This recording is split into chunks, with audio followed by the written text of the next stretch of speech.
देश के बेईमानों की लिस्ट बनाई थी। क्या इन लोगों को इस बार हराना चाहिए या इस बार फिर से चुन के इनको संसद में? मायावती, मुलायम सिंह यादव। चर्चा तो मुलाकात की हो रही है। मुलाकात यूपी के अखिलेश यादव और दिल्ली के सीएम अरविंद केजरीवाल की। लेकिन इस बीच वायरल ये वाला बयान हो रहा है। देश के बेईमानों की लिस्ट बनाई थी और मैं आपकी सहमति चाहता हूं कि और इसके देश की भी सहमति चाहता हूं कि क्या इन लोगों को इस बार हराना चाहिए या इस बार फिर से चुन के इनको संसद में? सुरेश कलमाड़ी, हराना चाहिए कि नहीं हराना चाहिए? तो आम आदमी पार्टी की तरफ से एक मजबूत कैंडिडेट खड़ा होना चाहिए। नितिन गडकरी, हराना चाहिए कि नहीं हराना चाहिए? सुशील कुमार शिंदे, प्रफुल्ल पटेल, येडियुरप्पा, अनंत कुमार, वीरप्पा मोइली। वीरप्पा मोइली को नहीं हराया तो 1 अप्रैल से गैस के और बिजली के दाम दुगने हो जाएंगे। HD कुमारस्वामी, चिदम्बरम साहब, अलागिरी, कनिमोई, GK वासन, शिपिंग के अंदर उनका स्कैम था।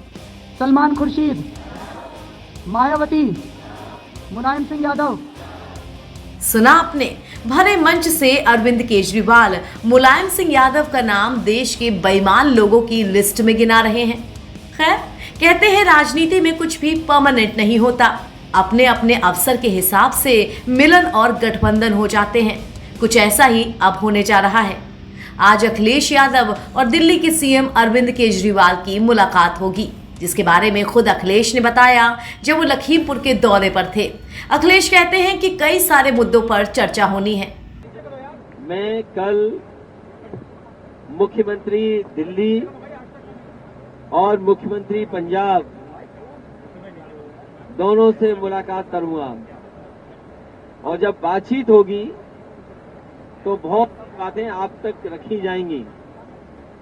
लेकिन एक बात सच है,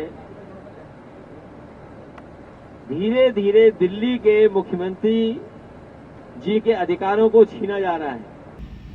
अखिलेश कह रहे हैं कि धीरे धीरे केजरीवाल के अधिकारों को छीना जा रहा है, उस पर भी चर्चा होगी।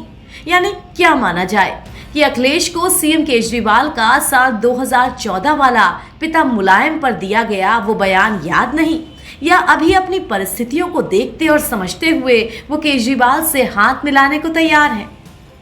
उधर केजरीवाल के पक्ष से बोला जाए तो कभी मुलायम सिंह यादव को खरी खोटी सुनाने वाले केजरीवाल को अब अखिलेश की बहुत जरूरत है, क्योंकि केंद्र की बीजेपी सरकार जिस तरह से दिल्ली की राज्य सरकार पर लगाम कसती जा रही है, ऐसे में केजरीवाल को अखिलेश के रूप में अपना सबसे बड़ा सहारा दिख रहा है। अब केजरीवाल जानते हैं कि बीजेपी का गढ़ यूपी है और यूपी में बीजेपी को टक्कर सिर्फ अखिलेश यादव दे सकते हैं। तो ऐसे में पुराना सब कुछ भुलाकर दोस्ती कर लेना ही बेहतर रहेगा। उधर अखिलेश 2 बार 2017 और 2022 में यूपी के सीएम की गद्दी अपने हाथों से गंवा चुके हैं और अब 2024 के लोकसभा चुनाव के लिए जरा सी भी चूक करना नहीं चाहते। तो बस विपक्ष के बड़े गठबंधन में शामिल होने के लिए वो भी केजरीवाल से हाथ मिला चुके हैं। मेरी उससे बात हुई थी और जब पिछली मुलाकात हुई थी वो भी आपको याद होगा, उन्होंने यही कहा कि जो दल जिस प्रदेश में मजबूत है उसके नेतृत्व में ही गठबंधन बने। हालांकि अखिलेश ये कहने से भी नहीं चूके कि अभी गठबंधन नहीं, सिर्फ अधिकारों की बात हो रही है। अभी गठबंधन की बात नहीं है, अभी अधिकारों की बात हो रही है। यानी ये कहा जा सकता है कि राजनीति सिर्फ वर्तमान को ही देखकर हाथ मिलाने का मौका है। पहले किसने किसी के बारे में क्या बयान दिया, अब उस बारे में क्या ही सोचना। और जब 2 लोगों का दुश्मन एक ही हो तो फिर दोस्ती करने में ही समझदारी है। NBT ऑनलाइन की रिपोर्ट।